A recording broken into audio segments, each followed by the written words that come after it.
सो guys, जय हिंद and welcome back to my channel that is Vardhan Surkul. और ये ऐसे सीन ऐसे है क्योंकि अभी जस्ट 12 बज रहे हैं रात के और दिल्ली में बहुत ठंड हो रही है। तो अपना एक हाथ में है, एक हाथ में नहीं है, क्योंकि फ़ोन भी कंट्रोल करना है। उससे पहले मैं आपको बता देता हूँ कि कल जो मैंने वीडियो बनाई थी वो एसएससी सीपीओ 2025 की आंसर की जब आउट हुई थी उसके लिए बनाई थी। उसमें मेरे मार्क्स जितने भी बने थे 131 के करीब, वो मैंने आपको शेयर कर दिए थे। थोड़ा मुड़ के इसलिए वीडियो बनानी पड़ रही है क्योंकि भाई मैंने स्टैंड पे लगा दिया है फ़ोन कल के कंपैरिजन में, क्योंकि कल वाली वीडियो मैंने हाथ में फ़ोन लेके बनाई थी तो वो थोड़ा शेक कर रही थी वीडियो। तो भाई एक क्लिप रह गई थी मेरी, ये क्लिप मैं बाद में रिकॉर्ड कर रहा हूँ, लेकिन जो ओरिजिनल वीडियो मैंने बना के रख दी है और ये क्लिप मैं बाद में लगा रहा हूँ। इसमें बताना चाहता हूँ कि भाई जब मैं आज सुबह लाइब्रेरी गया ना, तो कल वाली जो वीडियो मैंने बना रखी थी ना भाई, वो वही चल रही थी, बालक उसे ही देख रहे थे लाइब्रेरी में। उसको मैंने चुपके से रिकॉर्ड कर लिया, मजा आने वाला वीडियो में, पूरी देखना भाई। तो ऐसे ही अपनी कृपा बनाए रखो भाई, लाइक शेयर सब्सक्राइब ठोक के। ऐसा लगा जब मैं लाइब्रेरी में गया कि भाई ऐसी क्या मिस्टेक्स रही मेरी जो मैं 50 से 150 से 160 से नीचे रह गया, 130 पे ही आके अटक गया। 5 चीज़ें एनालाइज करी हैं, वो मैं आपके साथ शेयर करूंगा, क्योंकि ऐसे बहुत से स्टूडेंट्स हैं जो सीपीओ का एग्जाम पहली बार देने जाएंगे अगले साल, क्योंकि 2026 का कैलेंडर बहुत जल्दी आने वाला है। आपको पता है जनवरी के मिड में या फिर जनवरी के लास्ट तक आ सकता है। अब मैं बताऊंगा आपको मेरी पहली गलती। सबसे पहले हम मॉक की बात करते हैं। बहुत से लोग स्टूडेंट्स ऐसे होंगे जो मॉक देने से कतराते होंगे।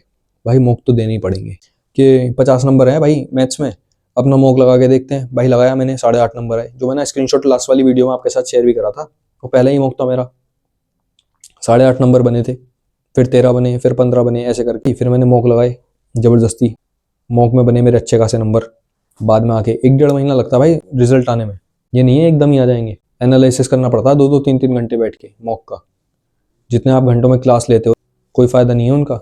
तो नए बच्चों से मैं यही कहूँगा, मॉक पे ज़्यादा ध्यान दें, ज़्यादा प्रैक्टिस पे ध्यान दें। ये क्लासेस वीडियोस आपको कुछ भी हेल्प नहीं करने वाली, चाहे आप कितनी भी वीडियो देख लेना भाई, रहोगे आप वहीं। क्योंकि एसएससी में मैथ्स बहुत ज़रूरी है, एडवांस भी और अर्थमेटिक भी।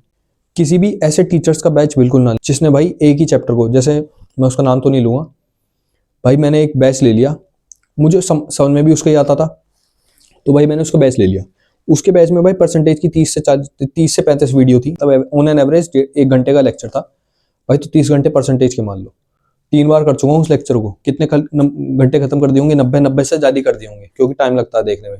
2x की स्पीड पे देखता था वैसे मैं। कभी भी आप अपना कोर्स कंप्लीट कर ही नहीं सकते, क्योंकि दिल्ली पुलिस के अलावा तो मैं सोच नहीं रहा उसमें कुछ भी। ऐसे सीपीओ में चाहे मेरे 131 ही नंबर क्यों ना हो, चाहे मेरा फाइनल हो या ना हो, मुझे उससे फर्क नहीं पड़ता। लेना मुझे दिल्ली पुलिस सब इंस्पेक्टर ही है, चाहे अगले साल ले लेंगे, चाहे उससे अगले साल ले लेंगे। अभी मेरे 2-3 अटेम्प्ट बाकी हैं दिल्ली पुलिस के लिए। शायद सितंबर या अक्टूबर में टेक्स्ट बुक का पास प्रो ले लिया था।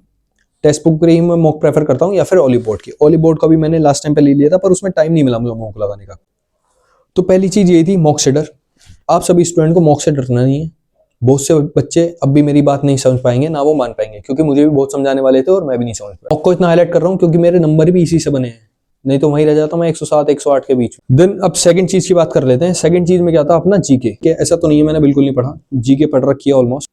तो ये गलती रही, ओवर अटेम्प्ट हो गया मुझसे। एक तो जीके को हम हल्का नहीं समझ, 15-20 दिन पहले मैंने जीके पढ़ी नहीं, मैं पीवाईक्यू पे फोकस कर रहा था बस, जीके नहीं पढ़ रहा था मैं। तो अब बात कर लेते हैं थर्ड चीज जो मुझे लगी, वो थी स्पीड। हालांकि मेरी स्पीड कम नहीं है, लेकिन मेरे जो कॉन्सेप्ट है ना मैथ्स को सॉल्व करने के, वो थोड़े बेसिक कॉन्सेप्ट है। मैं बेसिक कॉन्सेप्ट लगाता हूँ, कम ट्रिक्स आती है मुझे। स्पीड मेरी बिल्कुल फटाफट है भाई, स्पीड में कोई दिक्कत नहीं है। मेरे मल्टीप्लाई डिवाइड प्लस माइनस ये सब कोई दिक्कत नहीं है भाई। स्पीड में शुरू से ही उसमें तेज हूँ मैं, बचपन से ही। जो चीज़ में तेज हूँ मैं उसको बताऊंगा भाई, जिसमें नहीं हूँ मैं उसमें बिल्कुल डिट्टो आपको सामने रख दूंगा कि भाई नहीं है।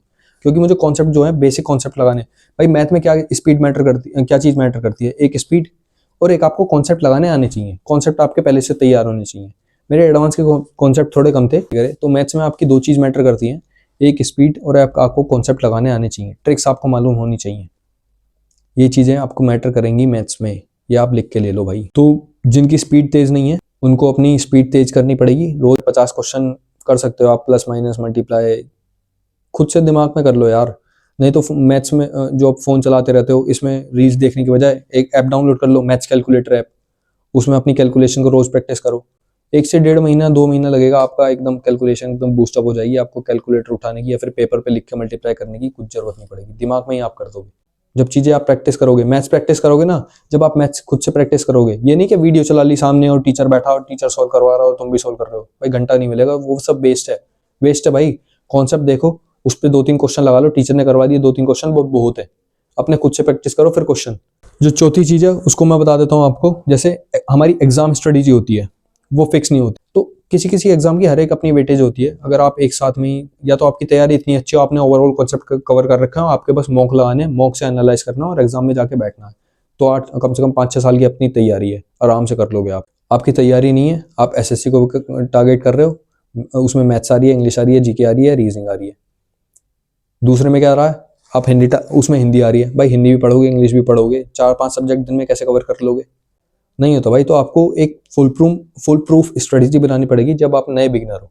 आपको ये नहीं कि 4 एग्जाम टारगेट, अरे भाई आप एसएससी टारगेट कर लो। एसएससी में इतने एग्जाम होते हैं, सीएचएसएल होता है, सीपीओ होता है, सीजीएल होता है, और आपका एमटीएस होता है।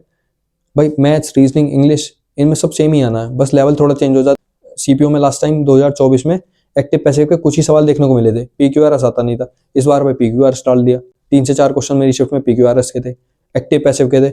हालांकि मैं बता रहा हूँ कि मेरा पीक्यूआरएस और क्लोज टेस्ट एक भी क्वेश्चन गलत नहीं था, एक सिंगल क्वेश्चन मेरा गलत नहीं था। मतलब 5 और लास्ट पॉइंट, ओवर अटेम्प्ट या फिर अंडर अटेम्प्ट। मेरे 2 चीज में ओवर अटेम्प्ट हो गए और एक में मेरे अंडर अटेम्प्ट हो गए। आपको क्या करना, मीडियम अपने अटेम्प्ट रखने, अगर आपको आते हैं तो ठीक है, मीडियम अटेम्प्ट कर दो, 2-4-5 पे रिस्क ले लो, बाकी छोड़ दो भाई।